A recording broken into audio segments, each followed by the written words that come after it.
Obrigado, pastor. Boa noite a todos, paz de Cristo. Amém. Glória a Deus. Você está feliz com Jesus? Amém. Agora uma pergunta bem importante. Jesus está feliz com você? Amém. Vi alguns que pararam para pensar, não foi? Glória a Deus, glória a Deus. Que noite abençoada, Brian. Muito obrigado. Desde a conversa de manhã, agora à noite, como você nos enriquece. Que coração fantástico, a maneira como você simplifica tudo. Eu queria desistir do meu horário aqui para você continuar. De verdade. Glória a Deus, glória a Deus. Bom, sorte de vocês que amanhã cedo tem mais. Eu logo cedo pego o primeiro voo, que tem que ministrar na minha igreja. Mas eu vou acompanhar isso tudo online depois. Abra sua Bíblia, por favor, no livro de Colossenses, carta de Paulo aos Colossenses, capítulo 2, versículos 2 e 3. Antes de ler o texto bíblico, queria só falar de alguns materiais que a gente trouxe ali para te ajudar na escolha. Eu trouxe o livro de um dos pastores da minha equipe, o Farley Labati, e ele escreveu esse material que nós publicamos pelo Ministério, Valentes pela Verdade, vivendo, anunciando e defendendo a verdade bíblica. Né? É um material que realmente fala dessa paixão de não apenas entender, mas defender as verdades bíblicas, uma ferramenta que pode ser muito boa para você. Um assunto que eu falei na última vez que estive aqui na escola dominical, muita gente está me perguntando, pastor, tem livro? Tem. É esse aqui, Uma Questão de Honra, o valor do dinheiro na adoração. Ele tinha uma capa diferente. Né? Se você pegou, é o mesmo conteúdo. Se você tem uma capa diferente dessa, não precisa pegar outro livro, não. E tem ali um livro muito interessante sobre maturidade. Esse não é meu, é de um pastor amigo, me abençoou demais. Fora do alcance das crianças. A plenitude de Deus está esperando você crescer. Recomendo. E tem meu livro mais recente ali, Até que Nada Mais Importe. Como viver longe de um mundo de performances religiosas e mais próximo do que Deus espera de você. Se você achar que tem liberdade para isso, vira para o vizinho ao lado, fala para ele, deixa Deus te usar, Vaz, me dá um livro desse de presente. Vai que cola. Glória a Deus. Vamos lá, Colossenses capítulo 2, versículos 2 e 3. Para que o coração deles seja confortado e vinculado juntamente a amor. E eles tenham toda a riqueza da forte convicção do entendimento, para compreenderem plenamente o mistério de Deus, Cristo, em quem todos os tesouros da sabedoria e do conhecimento estão ocultos. A NVI traduziu o versículo 3, dizendo, nele estão escondidos todos os tesouros da sabedoria e do conhecimento. Pai, pedimos graça, favor do Senhor, a ação e a unção do Teu Espírito, o Espírito da verdade, para que o Senhor nos permita ter mais do que um discurso, mais do que uma palestra, que a Tua palavra alcance mais do que a razão, que ela alcance o nosso coração e que sejam iluminados os olhos do nosso entendimento. Que a Tua palavra cumpra o propósito para o qual foi enviada, como o Senhor disse por boca de Isaías. Nós oramos no nome precioso, santo do Senhor Jesus.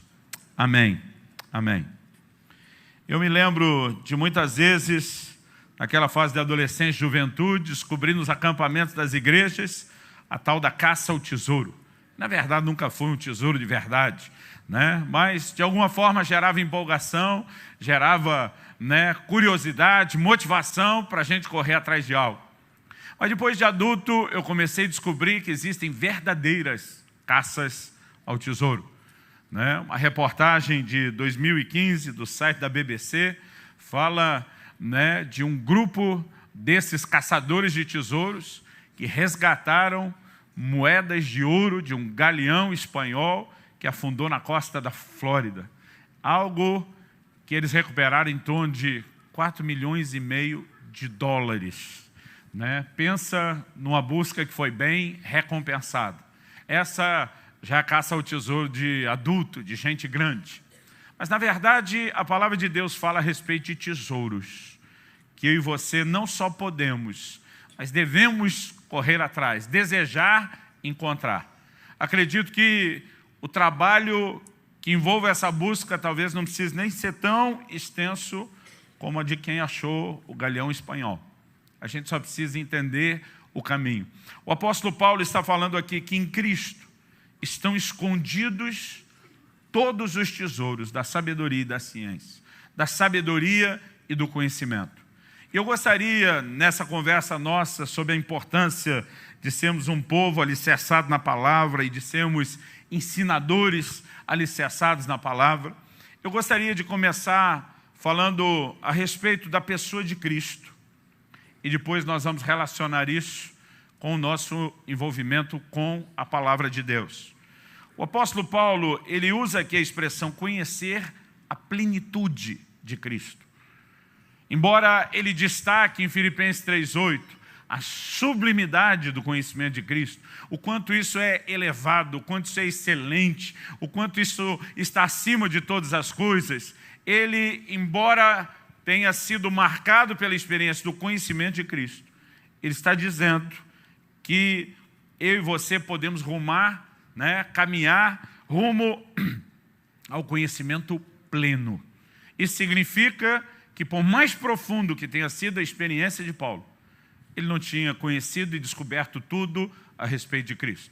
Aliás, Paulo pensava o mesmo a respeito dos cristãos que ele orientava com as suas epístolas, porque algumas vezes ele fala sobre chegar a esse conhecimento pleno, sobre conhecer plenamente. E ao usar essa linguagem, Paulo está obviamente deixando claro que nós ainda não temos tudo. Já dizia o profeta Oséias, conheçamos e prossigamos em conhecer ao Senhor. Há muito mais a ser descoberto que aquilo que já temos. E me parece que Paulo entendeu isso depressa. Até porque quando ele está dando o seu testemunho diante do rei Agripa, em Atos 26:16, ele diz que o Senhor Jesus fala com ele. Mais do que dizer o que ele disse, eu queria que você desse uma olhadinha nesse texto comigo. Abre lá comigo. Atos capítulo 26. O que eu quero é o versículo 16, mas vamos começar lendo o 15. 15 e o 16. Então perguntei eu, quem és tu, Senhor? Ao que o Senhor respondeu, sou Jesus, a quem tu persegues. Mas levanta-te e firma-te sobre os teus pés, porque por isso te apareci, para te constituir ministro e testemunha, tanto das coisas em que me viste, como daquelas pelas quais te aparecerei ainda. O Senhor disse, você vai ser testemunha daquilo que você já me viu. Mas Paulo, você vai testemunhar outras aparições minhas. Você está tendo uma descoberta fantástica, uma revelação poderosa e marcante da minha pessoa, mas deixa eu já te preparar. Tem mais. Tem muito mais que vai ser liberado sobre sua vida depois. E sabe, eu acredito que nós precisamos entrar nesse lugar onde a gente compreenda que existe mais, há uma jornada de descoberta. Você pode repetir isso comigo? Digo, uma jornada de descoberta.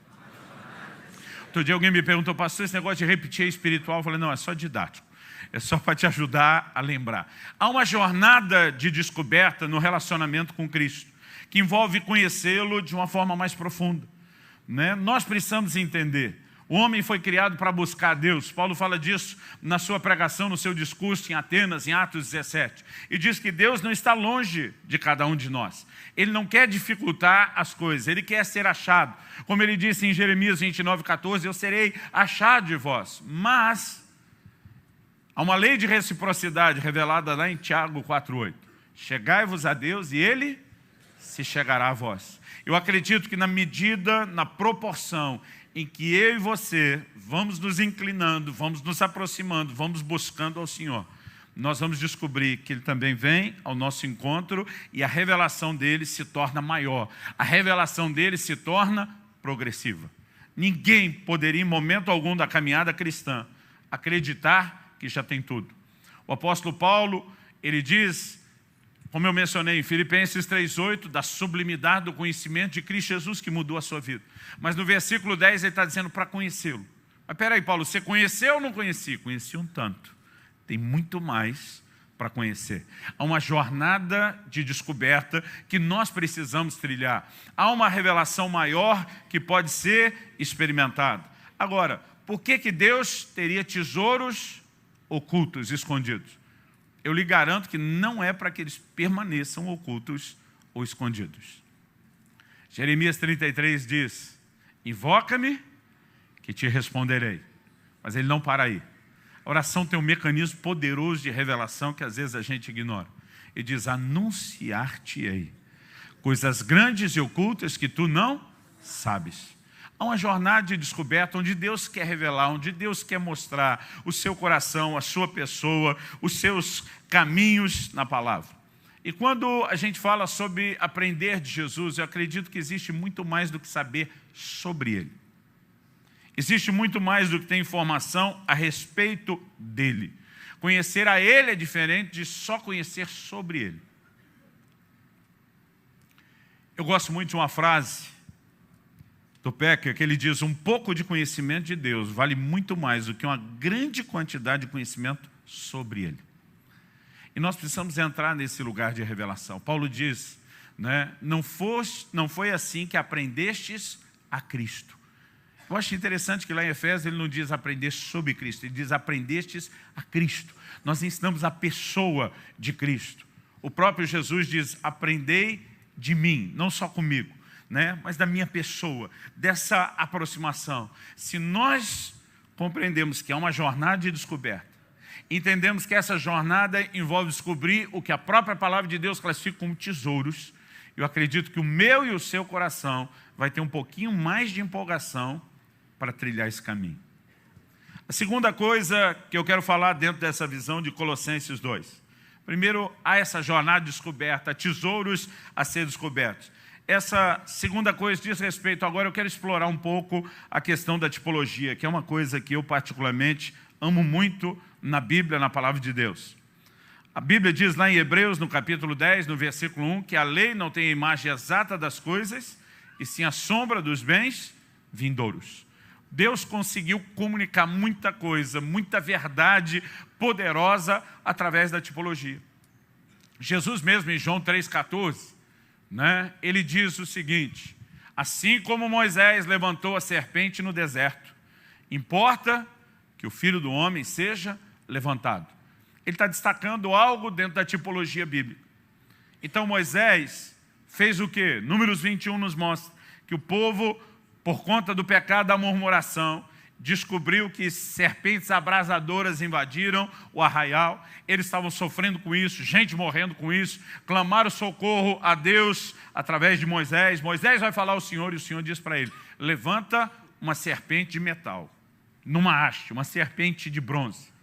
É interessante, o tempo não permite isso, mas a tipologia é rica demais. Eles, na verdade, perceberam que Deus deu uma ordem: levantar um objeto, uma figura daquilo que era a maldição que assolava o povo. Deus manda Moisés levantar aquela serpente, porque era a figura da maldição que assolava o povo. Manda que ela seja feita de bronze. E bronze, na Bíblia, fala de juízo. Deus está dizendo que ele ia tratar daquela situação. E logo depois, a ordem dada é o seguinte: todo aquele que for picado pela serpente e olhar para aquela levantada de bronze vai ser curado. Mas se não, vai morrer dela. Aí Jesus diz em João 3,14, assim como Moisés levantou a serpente, importa que o Filho do Homem seja levantado. Qual era a maldição que nos assolava a humanidade? Não eram as serpentes abrasadoras que assolou o arraial de Israel, era o pecado. Mas Jesus se levanta como uma figura da maldição que nos assolava. A Bíblia diz que ele foi feito pecado por nós. E a Bíblia diz que existe um antídoto para esse veneno que está matando a humanidade. É olhar para Ele, é reconhecer a sua obra, é crer naquilo que Ele fez. Então, nós temos muita riqueza sendo pregada naquele tipo do Velho Testamento e no antítipo, ou o cumprimento dessa figura no Novo. E eu queria mexer um pouco, já que Paulo está falando de que em Cristo estão escondidos todos os tesouros da sabedoria e da ciência, na tipologia da arca, porque eu acredito que nós temos muita lição importante aqui. Em Apocalipse, no capítulo 2, no versículo 17, Jesus diz o seguinte: ao vencedor dar-lhe-ei que coma do maná escondido. Pensa no negócio que me fez quebrar a cabeça, orar por anos. Eu disse, o que é esse maná escondido? Né? De certo, Deus escondeu um pouco do maná lá no céu. Mas toda a linguagem, você pega mesmo Apocalipse 2 e 3, né? Deus faz citações ali no capítulo 2 de vários episódios do Velho Testamento. Ele fala de uma mulher que ele chama de Jezabel. Ele fala do conselho de Balaão. Em vários momentos, o que ele está fazendo é citar porções das Escrituras e projetar a aplicação delas para nós. E de repente eu falei, peraí, vamos então voltar para o próprio texto bíblico. Onde é que tinha um maná escondido? Na arca. Na verdade, o Senhor orientou que parte daquele maná fosse guardado num pote, colocado dentro da arca como memorial. O que o livro de Hebreus sustenta que de fato aconteceu. Em Hebreus capítulo 9, versículo 4, se for rápido de endereço, me acompanhe. Hebreus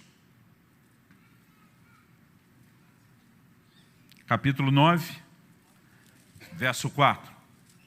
O texto diz, ao qual pertencia um altar de ouro para o incenso e a arca da aliança totalmente coberta de ouro, na qual estava uma urna de ouro contendo o maná, o bordão de Arão que floresceu e as tábuas da aliança. Então, o que a gente pode enxergar nessa figura que tem a ver com aquilo que nós estamos falando? Então, em primeiro lugar, a aplicação feita por Jesus em Apocalipse 2,17 mostra que o maná figura algo espiritual. O mesmo Jesus, em Mateus 4, quando diz, nem só de pão viverá o homem, mas de toda a palavra que sai da boca de Deus, ele está fazendo, na verdade, uma citação, uma aplicação de Deuteronômio, capítulo 8, versículo 3. Quando Deus fala a respeito do assunto do maná, através de Moisés, ele diz, ele te humilhou, Deuteronômio 8,3, se você estiver anotando, te deixou ter fome e te sustentou com o maná que tu não conhecias, nem teus pais o conheciam, para te dar a entender que não só de pão viverá o homem, mas de tudo o que procede da boca do Senhor viverá o homem. Jesus faz uma aplicação do que procede da boca do Senhor com de toda a palavra de Deus. O maná é uma figura da palavra de Deus. O maná é uma figura daquilo que procede da boca de Deus e nos alimenta. Mais do que só o pão natural pode sustentar o corpo, ele figura o pão espiritual, aquilo que traz alimento ao nosso espírito. E quando a gente olha para a arca, a gente vê uma outra tipologia. A arca é uma das figuras de Cristo que você vai encontrar no tabernáculo. Em primeiro lugar, ela era madeira revestida de ouro. Quando você estuda a tipologia do Velho Testamento, madeira geralmente representa humanidade. O ouro representa a glória e muitas vezes a divindade. Na combinação desse objeto feito de madeira revestida de ouro, nós temos alguns detalhes. Em Êxodo 25, Deus diz para Moisés, quando ele dá instruções sobre construir o propiciatório, o tampo da arca, Deus diz o seguinte, ali virei a ti e falarei contigo. O lugar, o objeto naquele tabernáculo onde Deus diz que iria manifestar a sua presença era a arca. A arca simbolizava a presença de Deus, razão pela qual ficava reclusa no Santo dos Santos. Em Números, a palavra de Deus nos mostra que quando Israel levantava acampamento e a arca era a primeira a sair, Moisés dizia, levanta-te, Senhor, e sejam dispersos diante de ti os seus inimigos. Quando ela parava para se estabelecer acampamento, volta ao Senhor, encontra repouso entre os milhares de Israel. A arca figurava a presença de Deus. O que é que Jesus veio nos trazer e proporcionar? Ele foi chamado de Emanuel, por que razão? Deus conosco. Ele era a manifestação da presença de Deus no nosso meio, a revelação do Pai no nosso meio. Então, a arca figura, obviamente, a pessoa de Jesus. Agora, por que Jesus mencionou o maná como sendo escondido? Esse maná que foi colocado dentro da arca não tinha uma janela de vidro. Ela era uma caixa de madeira revestida de ouro por dentro e por fora, coberta com uma tampa de ouro maciço, puro. Então, quando se guardava aquele maná ali, ele passava a estar fora do alcance da vista das pessoas. Agora, a única forma de ter acesso a esse maná era se você pudesse, e não era qualquer um que podia, levantar aquela tampa e poder espiar dentro da arca. Deixa eu te dizer, existe tesouros escondidos em Cristo que não serão descobertos com relacionamento à distância, com uma observação de longe, que requer uma aproximação, que requer relacionamento, que requer intimidade, a ponto de algo que você ainda não compreendeu ou entendeu, poder ser mostrado e revelado ao seu coração. E quando eu olho para isso, o que me empolga é entender que se por um lado a Bíblia diz lá em Êxodo 16, 33, 34, né, o que Hebreus 9:4 cita, e nós já lemos, que havia uma orientação de Deus para que o maná fosse guardado na arca, eu acredito que há uma projeção disso. Eu e você temos tesouros que podemos desfrutar somente se desenvolvemos um relacionamento mais profundo com a pessoa de Cristo. Agora, eu quero lembrar você que ser apaixonado pelo livro sagrado não é apenas amar uma lei espiritual. Não é apenas demonstrar devoção e respeito a estatutos e princípios que Deus estabeleceu. Outro dia alguém falou, pastor, eu vejo você uma paixão pela palavra. Ele diz, me dá um motivo para eu ficar apaixonado pela Bíblia. Eu falei, imagine que por trás dela você encontra uma pessoa, e não é uma pessoa qualquer. É a pessoa mais desejável que eu e você podemos jamais conhecer. Quando eu era ainda adolescente, eu comecei a perceber que se por um lado o maná é uma figura da palavra, como falamos, por outro ele também, num certo sentido, podemos dizer que ele figura Cristo. Dá uma olhadinha comigo no que Jesus fala em João, no capítulo 6, do versículo 47 até o 51.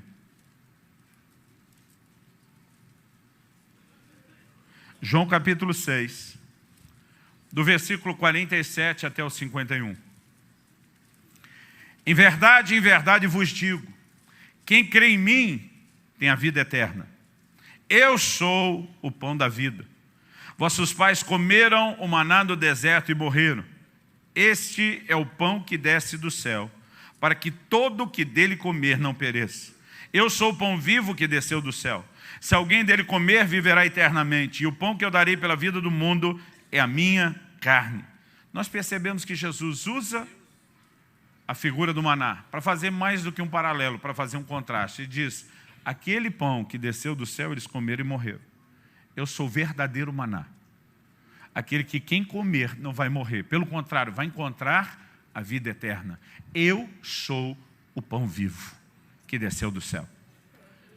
E de repente, às vezes eu ficava pensando, mas o maná é uma figura da palavra ou é uma figura de Cristo?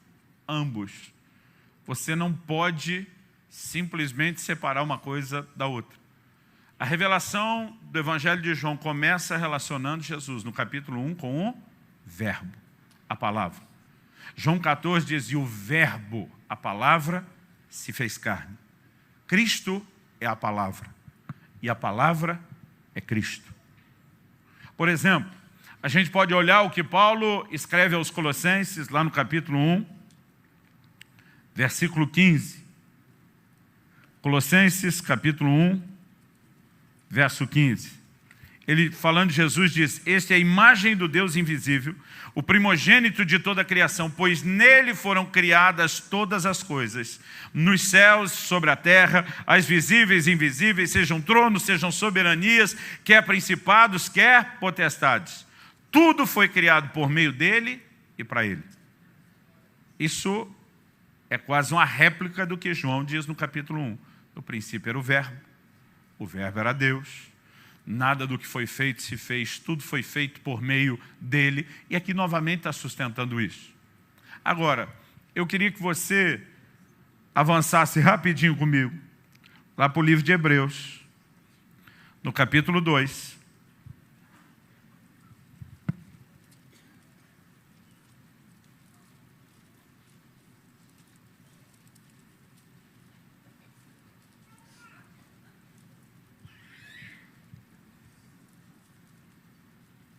Perdão, capítulo 1 de Hebreus, verso 2. Esses últimos dias nos falou pelo Filho, a quem constituiu o herdeiro de todas as coisas e pelo qual também fez o universo. Ele, que é o resplendor da glória e a expressão exata do seu ser, sustentando todas as coisas pela palavra do seu poder. Depois de ter feito a purificação dos pecados, assentou-se à direita da majestade nas alturas. A Bíblia diz, foi por meio de Cristo que ele também fez o universo. Hebreus 11 nos mostra que pela fé entendemos que o universo foi criado pela palavra de Deus. Agora o versículo seguinte, o 3, diz que todas as coisas são sustentadas pela mesma palavra que criou tudo. E o tempo todo nós vemos um jogo entre a pessoa de Cristo como sendo aquele que criou todas as coisas e a palavra de Deus como sendo quem criou. Apocalipse 19 nos fala que ele traz um nome escrito nas suas vestes, o Verbo de Deus. Se você começarmos a pensar que a palavra é o próprio Cristo e que na pessoa dele há uma revelação progressiva, coisas que numa primeira instância e rapidamente, ou num relacionamento superficial e à distância, nós não temos acesso, mas que numa aproximação e num relacionamento profundo, nós vamos em Cristo conhecer mais da palavra e pela palavra nós vamos conhecer mais de Cristo. Eu acredito que isso é motivo suficiente para que a gente deixe de ser uma igreja superficial no relacionamento com a palavra e decida se aprofundar nela. Em Romanos 5,39, Jesus diz, examinais as Escrituras, e são elas que testemunham de mim. Toda convergência bíblica aponta não apenas para a pessoa e a obra de Cristo, mas de alguma forma o Senhor quer que a gente entenda que a revelação de Cristo, ela nos será dada através da sua palavra. Agora, qual deveria ser a minha e a sua atitude? Se por um lado nós deveríamos olhar para o Senhor com essa paixão, com esse anseio de conhecê-lo cada vez mais, acredito que o mesmo a gente deveria fazer em relação à palavra. Davi foi chamado nas Escrituras de um homem segundo o coração de Deus. Penso num negócio que já deu nó na minha cabeça, porque com certeza isso não tem a ver com perfeição. Porque a mesma Escritura mostra que perfeito Davi não foi, não. O que Davi tinha que o leva a ser o único homem nas Escrituras chamado de um homem segundo o coração de Deus? Havia uma inclinação do seu coração para conhecer e para entender Deus. No Salmo 27,4 ele diz, uma coisa pedi ao Senhor, e a buscarei, que eu possa habitar todos os dias no seu santuário, contemplar a sua formosura. O coração de Davi era um coração que tinha um anseio de conhecer a Deus, mais do que qualquer coisa. O cara diz, uma coisa eu pedi, diz, se tiver que escolher uma só, eu já escolhi uma coisa só. Pensa um cara que tinha crédito com Deus. Natan, quando vai repreendê-lo a respeito do pecado, fala de tudo que Deus deu e diz ainda assim, se fosse pouco, ele teria dado mais. Pensa um cara que como rei podia ter o que quisesse, mas ele está dizendo uma coisa só. Eu quero habitar todos os dias no seu santuário. Por quê? Para ter proteção contra os inimigos? Não. Para ter a bênção de Deus para as suas conquistas? Não. Para contemplar sua formosura. Ele diz, eu quero ficar babando de admiração nessa pessoa extraordinária, fascinante, cativante, que é Deus. Aí diz, e meditar no seu santo templo. A maioria de nós pensa na palavra meditar, né, com alguém sentado, com a Bíblia na mão. Mas acredito que Davi não está falando só a respeito do conhecimento da palavra. Ele, como rei, tinha a responsabilidade de lê-la todos os dias. Mas acredito que ele está dizendo, eu quero, uma tradução diz, inquirir no seu santo templo. Uma outra diz, meditar, né? Eu acredito que ele está dizendo, eu quero estudar e compreender essa pessoa admirável que é Deus. Vamos pensar em algo que Davi tinha, que o levou não só a ser chamado de homem segundo o coração de Deus. Vamos pular essa fase do Velho Testamento. No Velho Testamento, Deus decidiu que através de Moisés ele teria uma casa. E a casa foi do jeito que Deus queria. Deus disse para Moisés, cuida de fazer conforme o modelo que te foi mostrado no monte. Então foi tudo ipsis literis, de acordo com o que Deus queria. Nada foi fora da sua vontade. Os homens não poderiam produzir aquela obra de arte. Deus diz, eu vou pegar os melhores artistas, enchê-los do meu espírito e vai ser do jeito que eu quero. Era uma boa casa. Lá na frente, nós temos o suntuoso templo de Salomão sendo construído. Depois disso, do período pós-exílio de Babilônia, porque antes do exílio o templo foi destruído, nós temos a restauração do templo através de Esdras. Templo esse que nos dias de Jesus tinha sido ampliado e reformado por Herodes. Basicamente, alguém diria, nós temos essas 3 casas no Velho Testamento. Mas entre a primeira, que é o tabernáculo de Moisés, e a segunda, que é o templo de Salomão, quando a arca foi trazida de volta, Davi, na verdade, improvisou o que a gente poderia classificar de uma quarta. Ele, quando trouxe a arca, ele não devolve a arca em Siló, onde estava o tabernáculo. Ele leva para Sião, a cidade de Davi. Lá ele levanta uma tenda que era só um pedaço de pano, não tinha beleza nenhuma nela. Ele coloca a arca no meio, os levitas em volta, para 24 horas por dia, 7 dias por semana, permanecerem dizendo, o Senhor é bom, a sua bondade dura para sempre. Eles não ficavam pedindo nada, eles estavam ali para adorar a Deus. Quando Davi está dizendo, uma coisa eu peço ao Senhor e a buscarei, que eu possa habitar todos os dias. Eu penso que ele está externando. Eu não queria estar em alguns turnos com os levitas. Eu queria estar lá 24/7. Eu queria não sair daquele lugar. Isso é o que eu mais queria. Agora, sabe o que é engraçado? Davi era frustrado com aquela casa simples demais que ele levantou para Deus. O Salmo 132 nos fala de votos que ele fez.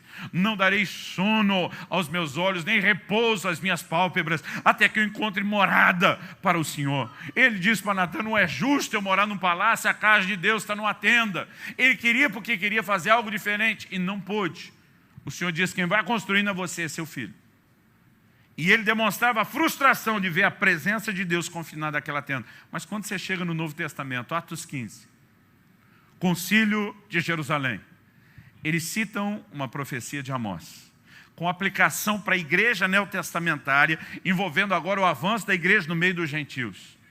E ele diz, é dessa forma que vai se cumprir o que foi dito pelo profeta. Depois daqueles dias virei, diz o Senhor, e reedificarei o tabernáculo de Davi que está caído. Sabe o que é interessante? Dessas 4 casas, se podemos classificar Davi no mesmo, o tabernáculo de Davi no mesmo peso de comparação das outras. O tabernáculo de Davi, irmão, era o mais fulamba, com o perdão da palavra. Era o que deixava o próprio Davi que o levantou frustrado. Mas quando Deus está olhando lá do Novo Testamento, quando as casas já não são mais necessárias. Em Atos 7:48, Estevão na pregação diz, Deus não habita em templos feitos por mãos de homens. Desde que Jesus bradou, está consumado, e o véu se rasgou, Deus deixou de habitar nesse tipo de casa e veio estar na gente. Mas quando Deus olha lá para a velha aliança, sem nenhum retrocesso, ele diz, a única coisa que eu tenho saudade, e eu quero de volta para trazer para cá, quando eu não preciso de uma casa física, é o tabernáculo de Davi. Por que Deus está dizendo? Porque o que eu quero trazer de lá não era a beleza do prédio, que eu não necessito. Era o espírito que moveu Davi e os que ele levantou a me desejarem mais do que qualquer outra coisa. Agora preste atenção, esse mesmo Davi, dá uma olhadinha comigo no Salmo 19. Salmo 19. A partir do verso 7. Esse mesmo Davi diz o seguinte, a lei do Senhor é perfeita e restaura a alma. O testemunho do Senhor é fiel e dá sabedoria aos simples. Os preceitos do Senhor são retos e alegram o coração. O mandamento do Senhor é puro e ilumina os olhos. O temor do Senhor é límpido e permanece para sempre. Os juízos do Senhor são verdadeiros e todos igualmente justos. Agora olha o 10. São mais desejáveis, diga comigo, desejáveis. São mais desejáveis do que o ouro, mais do que muito ouro depurado, e são mais doces do que o mel e o destilar dos favos. Esse camarada que era apaixonado por Deus, fascinado por essa pessoa que ele dizia, eu quero buscá-lo e conhecê-lo, demonstrava o mesmo nível de empolgação e desejo e atração pela palavra de Deus.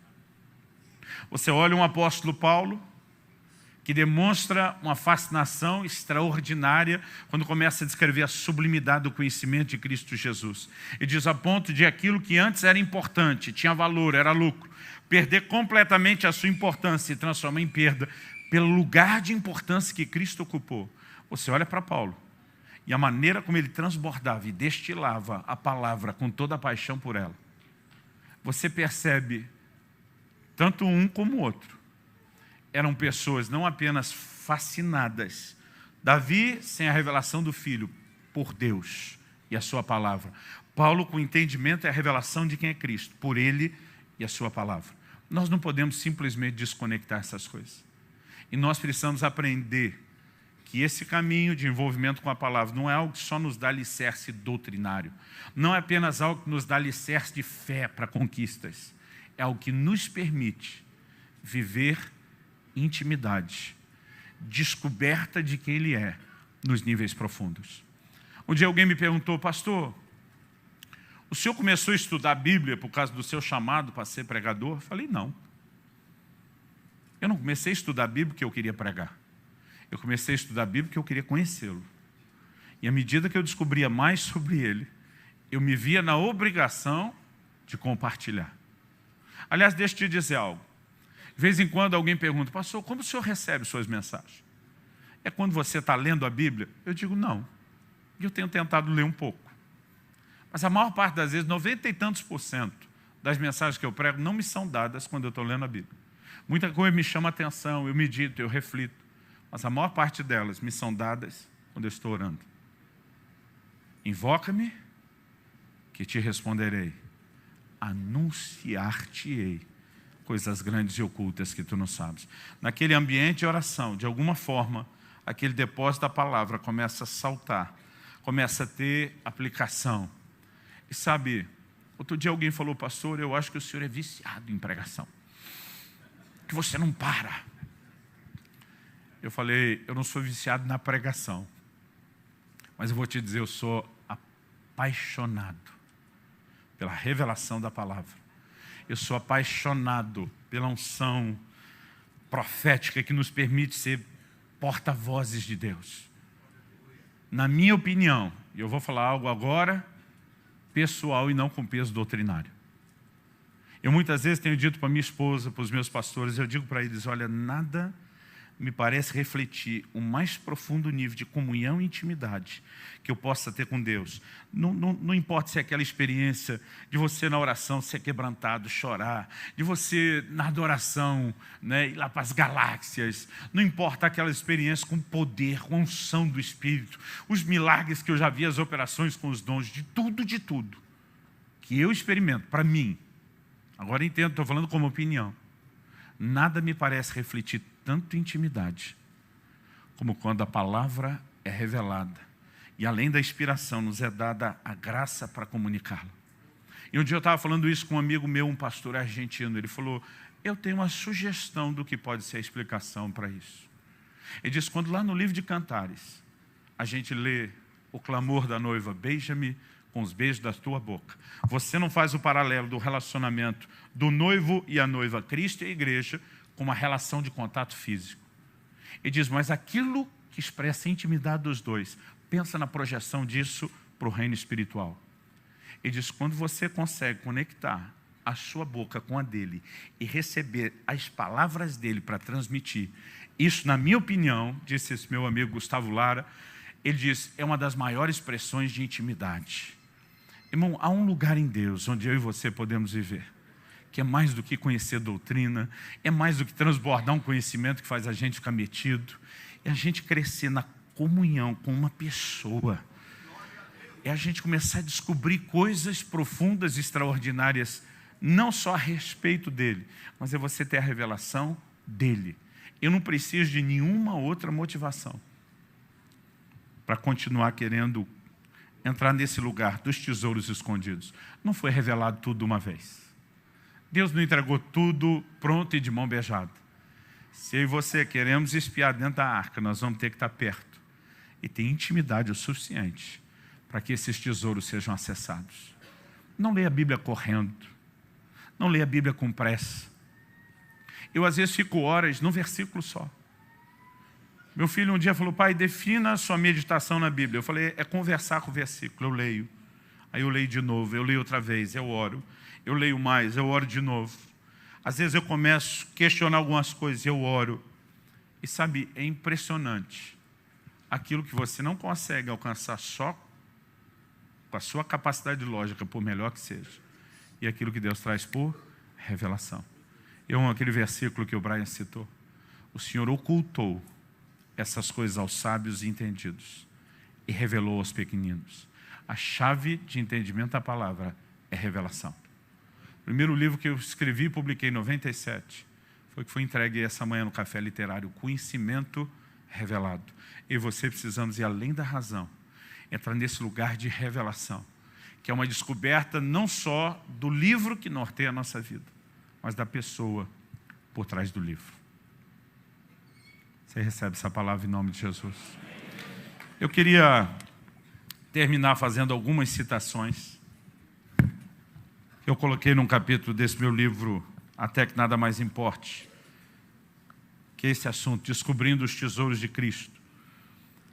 A gente muitas vezes olha na história, homens e mulheres de Deus que fizeram diferença, que escreveram história, que marcaram a vida das pessoas. O tempo não me permite ser justo com todo mundo, mas eu quero citar alguns ícones de meios distintos, inclusive. E afirmações que eles faziam sobre o relacionamento com a palavra. Agostinho, nossa fé é alimentada pelo que está claro nas Escrituras e testada pelo que é obscuro. Martinho Lutero, minha consciência é escrava da palavra de Deus. João Calvino, a Bíblia é o cetro pelo qual o Rei Celestial governa a sua igreja. John Wesley, todo o conhecimento que você deseja ter está em um único livro, a Bíblia. Quero conhecer uma coisa, o caminho para o próprio céu. O próprio Deus dignou-se a ensinar o caminho. Ele o escreveu em um livro. Ó, dá-me esse livro a qualquer preço. Dá-me o livro de Deus. George Miller, o vigor de nossa vida espiritual está na proporção exata do lugar que a Bíblia ocupa em nossa vida e nossos pensamentos. A maneira como estudamos essa palavra é uma questão da mais profunda importância. A parte mais cedo do dia que nos for disponível deve ser dedicada à meditação nas Escrituras. Devemos alimentar nosso homem interior na palavra. Charles Spurgeon, o apetite da palavra de Deus aumenta naqueles que se alimentam dela. Porque você lê tanto a Bíblia? Porque não tenho tempo de ler mais. Mude. Ou esse livro me afasta do pecado, ou o pecado me afastará desse livro. Smith Wigglesworth, o apóstolo da fé, um dos maiores ícones do movimento pentecostal. Enche o seu coração e a sua mente com a palavra de Deus. Você precisa estar ensopado com a palavra de Deus, tão cheio dela que você mesmo seja uma carta viva, conhecida e lida por todos os homens. Os crentes são fortes apenas quando a palavra de Deus habita neles. Tozer, nunca vi um cristão útil que não fosse estudante da Bíblia. John Flavel, puritano, as Escrituras ensinam-nos a melhor maneira de viver, a mais nobre forma de sofrer e o modo mais confortável de morrer. A maior parte dessas pessoas tinha um relacionamento único, singular com a palavra. Eu acredito que se eu e você queremos não apenas conhecê-lo melhor, mas transbordá-lo melhor na vida de outros, nós precisamos desenvolver esse relacionamento íntimo e profundo com a palavra. Amém? Vamos ficar em pé para parecer que está acabando.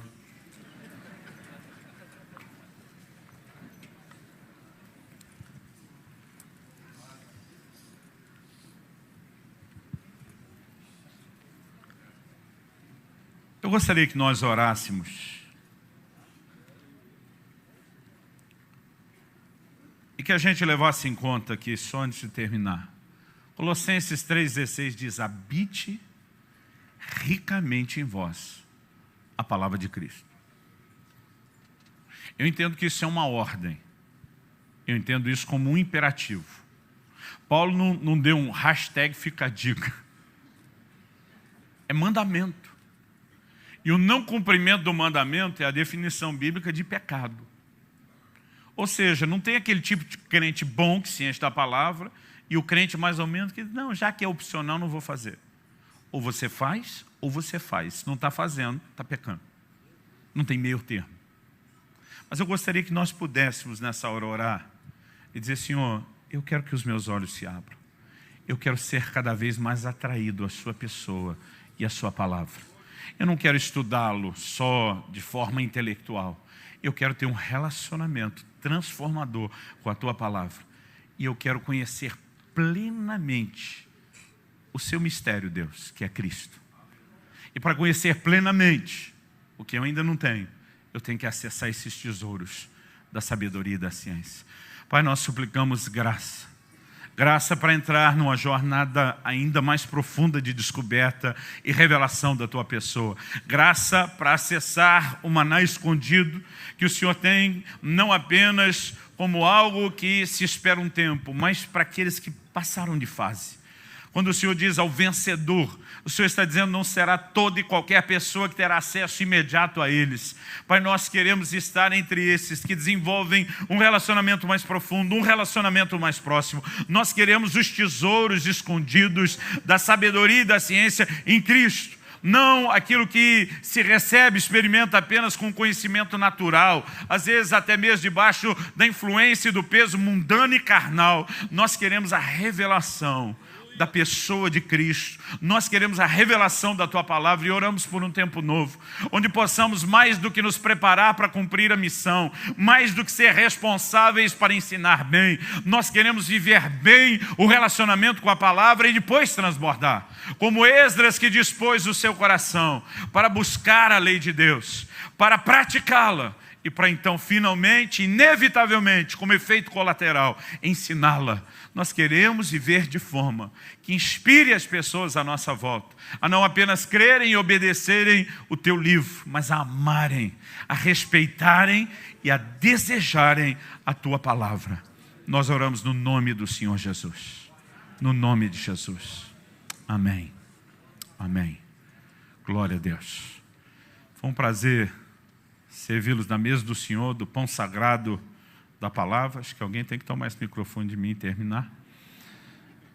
E que Deus abençoe ricamente, ricamente a sua vida e te abençoe nessa jornada de descoberta dos tesouros escondidos em Cristo, em nome de Jesus. Amém? Deus abençoe.